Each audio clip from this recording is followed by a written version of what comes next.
Hi guys, welcome back to my YouTube channel. ಇವತ್ತಿನ recipe ಬಂದುಬಿಟ್ಟು ಆಲೂಗಡ್ಡೆ ಪಲ್ಯ. ಇದನ್ನು ಹೇಗೆ ಮಾಡೋದು ಅಂತ ನೋಡ್ಕೊಳ್ಳೋಣ ಬನ್ನಿ. ಇದಿಷ್ಟು ನಮಗೆ ಬೇಕಾಗಿರುವಂಥ ಇಂಗ್ರೀಡಿಯೆಂಟ್ಸು.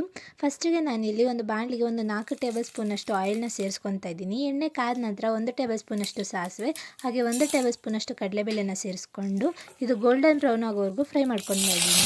ಅದಾದ ನಂತರ ಒಂದು 2 ಕಡ್ಡಿಯಷ್ಟು ಕರ್ಬೇವಿನ ಸೊಪ್ಪು ಹಾಗೆ ಒಂದು 6 ಮೆಣಸಿನ್ಕಾಯಿನ ಇಲ್ಲಿ ಉದ್ದುದಾಗಿ ಕಟ್ ಮಾಡಿಕೊಂಡು ಹಾಕ್ಕೊಂಡು ಫ್ರೈ ಮಾಡ್ಕೊತಾ ಇದ್ದೀನಿ.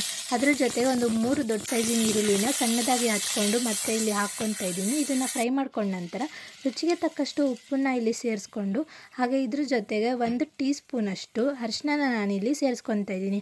ಅರಿಶಿನ ಸೇರಿಸ್ಕೊಂಡ ನಂತರ ಈರುಳ್ಳಿ ಜೊತೆಗೆ ಚೆನ್ನಾಗಿ ಮಿಕ್ಸ್ ಮಾಡಿಬಿಟ್ಟು ಒಂದು ಸ್ವಲ್ಪ ಇದಕ್ಕೆ ನೀರನ್ನು ಸೇರಿಸ್ಕೊಂಡು ಈರುಳ್ಳಿ ಬೇಯೋದಕ್ಕೆ ಬಿಡಬೇಕು. ಈರುಳ್ಳಿ ಬೆಂದ ನಂತರ ನಾನಿಲ್ಲಿ ಸ್ಮ್ಯಾಶ್ ಮಾಡ್ಕೊಂಡು ಇಟ್ಕೊಂಡಿದ್ದಂಥ ಆಲೂಗಡ್ಡೆನ ನಾನು ಇದ್ರ ಜೊತೆಗೆ ಸೇರಿಸ್ಕೊತಾ ಇದ್ದೀನಿ.